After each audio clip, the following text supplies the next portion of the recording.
তোমাকে আমি একদিন বলেছিলাম দিদি ভাই, যে বাচ্চার বাবাকে তার বাচ্চার কথা মনে করিয়ে দিতে হয়, যে মাকে গিয়ে বলতে হয় এ তোমার সন্তান, সেই বাবার বাবা হওয়ার কোনো অধিকার নেই। আমার বিশ্বাস ছিল অনুরাগ ঠিক একদিন ওর রোদ্দুরকে খুঁজে বের করত।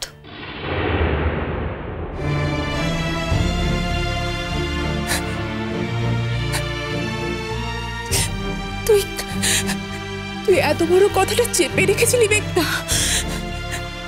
তুই কি বুঝতে পারিসনি যে তুই যদি মুখ ফুটে না বলিস তাহলে আমরা কেউ রোদ্দুরের ওপর কোনো অধিকার ফলাতে পারি না?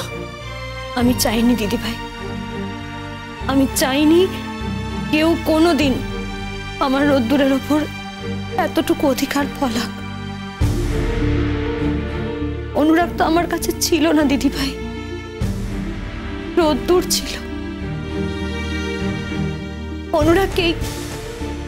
অনুরাগের এই উপহারটুকু আমি চেয়েছিলাম যাতে আমার কাছে থাকে। এই কয়েক বছরে তো আমি অনুরাগকে চোখের দেখাও দেখতে পাইনি দিদি ভাই। রোদ্দুর শুধুমাত্র আমার কাছে থেকেছে। রোদ্দুর আমাকে আমার একাকিত্ব ভুলিয়ে দিয়েছে। আমি ভেবেছিলাম যে আমার কাছে যখন আর কিচ্ছু নেই, কেউ নেই, অন্তত আমার ছেলেটা আমার কাছে থাক। তুমি বলো না দিদি ভাই, ওকে ছেড়ে আমি কি করে থাকতাম? তোমাদের সবার কাছে আমি কি করে ওকে দিয়ে আসতাম? আমি পারিনি। তাছাড়া আমি যদি রোদ্দুরের কথা অনুরাগকে জানাতাম, অনুরাগ যে মেনে নিত রোদ্দুর ওর সন্তান, তার কি গ্যারান্টি আছে? ভাইয়া কি তোর এরকম মনে হয়?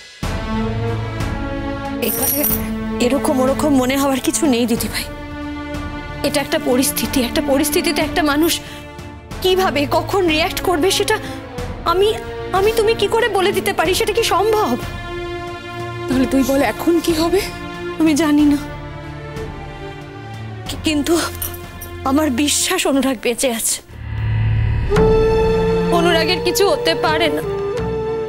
অনুরাগকে ফিরতেই হবে, আমার জন্য না, রোদ্দুরের জন্য ওকে ফিরতেই হবে দিদি ভাই।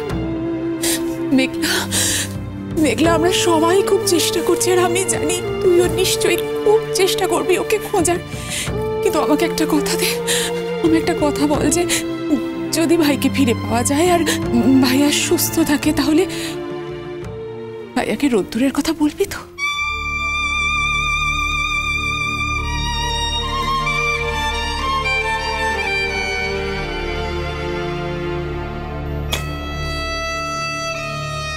অভিমান করার সময় নয় মেঘনা।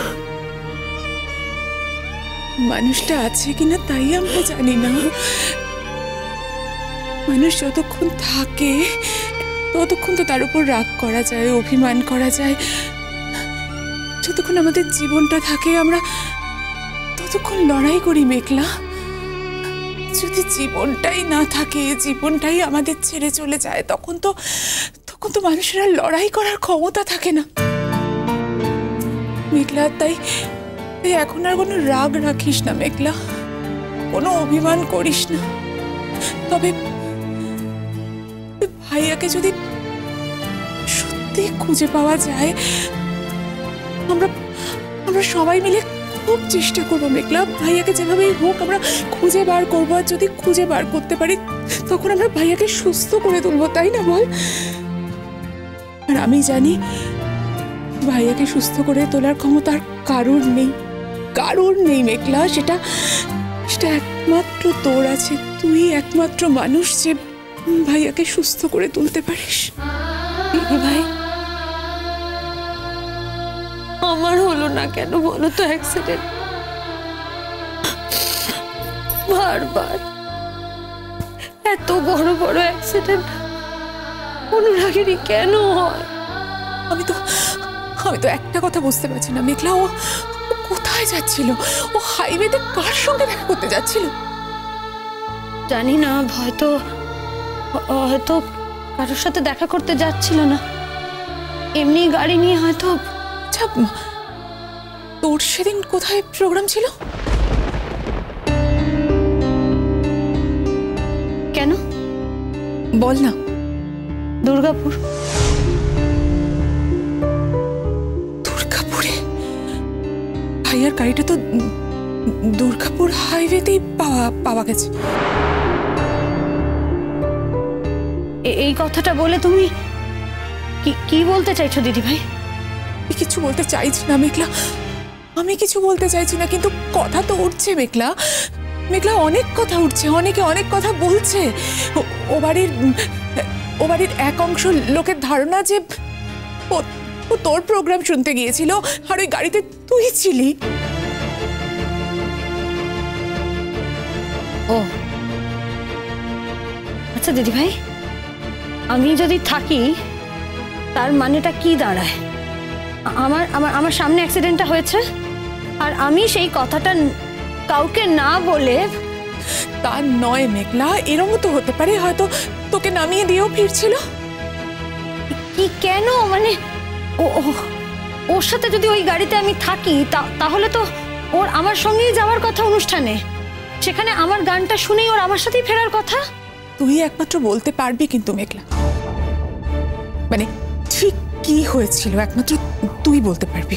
ও তার মানে তুমিও আমাকে অবিশ্বাস করছো, তাই তো? আমায় ভুল বুঝিস না প্লিজ, আমি জানতে চাইছি, ভুল বুঝিস না আমাকে। তুমি বলনি ডিরেক্টলি, কিন্তু যেটা বললে তার মানে তো তাই দাঁড়ায়। তুমি যা বললে তাতে আমি এর আগে যা যা বলেছি সব তো বাতিল হয়ে যায় দিদি ভাই, তাই না? আমার না মাথা ঠিক নেই, সরি রে। মানে এখন না কি বলতে কি বলছি, প্লিজ আমার কথা ধরিস না। আসলে একটা না কোনো একটা সূত্র আঁকড়ে ধরার চেষ্টা করছি ভাইকে খুঁজে পাওয়ার জন্য। আমার মনে হচ্ছে হয়তো ওই অ্যাক্সিডেন্টটা করে ভাইকে লোপাট করে দিয়েছে, হয়তো ভাই অ্যাক্সিডেন্টে বেঁচে। দিদি ভাই সিরিয়াসলি জানি না, আমার মনে হচ্ছে, আমার মনে কোনো পাপ নেই। জাস্ট কাকে বলবো বল, তোকে ছাড়া? আমি তাই তোকে বলছি। আমি সারা জীবন অনেক লড়াই করেছি দিদি ভাই, অনেক বঞ্চিত হয়েছি, একা একা অনেক যুদ্ধ করেছি, কিন্তু এই যুদ্ধটা আমি নেব না। অনুরাগ আমাকে ছেড়ে চলে যাবে, এই যুদ্ধটা আমি নেব না, এটা আমি কিছুতেই হতে দেব না। আমি বেঁচে থাকবো আর ও থাকবে না, এটা আমি হতে দেব না। আমি চোখ বুঝলে কি হবে সেসব নিয়ে আমি ভাবি না দিদি ভাই, আমার সেসব নিয়ে কোনো ভাবনা নেই।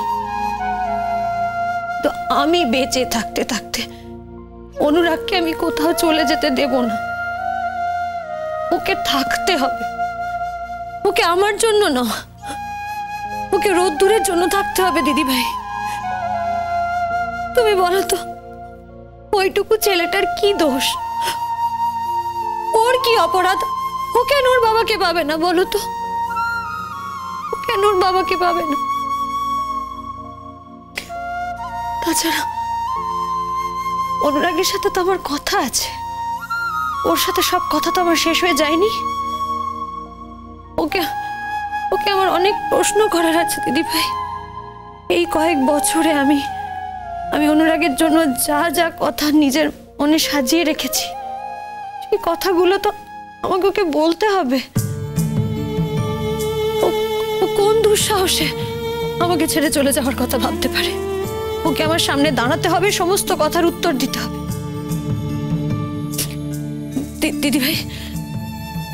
দিদি ভাই আমাকে ফোনগুলো করতে দাও। দিদি খবর শুনেছো? খবরে বলছে যে দাদার নাকি অ্যাক্সিডেন্ট হয়েছে। দিদি, দাদাকে কোথায় খুঁজে পাওয়া যাচ্ছে না। তোমরা কাঁদছো, তোমরা জানো? আমাকে একবার কেউ কিছু বললে না, আমি তো টিভি খুললাম বলে। মানসীদি, তোমার দাদা বাবুকে খুঁজে পাওয়া যাবে, ওর কিছু হয়নি, তুমি চিন্তা করো না। আর আর কি বলছে? আর কি দেখাচ্ছে বল? ওরে বলতে যে বিরাট অ্যাক্সিডেন্ট হয়েছে দাদার, যে নাকি গাড়ি চালাচ্ছিল তাকে। মানসিদি, আমি কি কিছু বলছি নাকি? যা ওরে বলছে আমি তো তাই বললাম। আমি তো বলছি তোমাদের তোমাদের কারোর থেকে আমার কিচ্ছু শোনার নেই, আমি কিচ্ছু জানতে চাই না। আমাকে তোমরা প্লিজ ফোনগুলো করতে দাও, আমার ফোনগুলো করা খুব দরকার। তো তোমরা যাও এখান থেকে এখন, প্লিজ যাও। আমার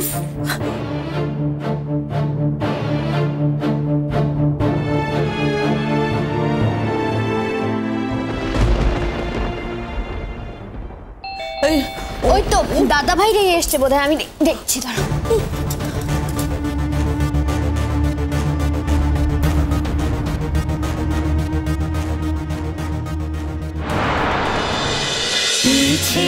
নদী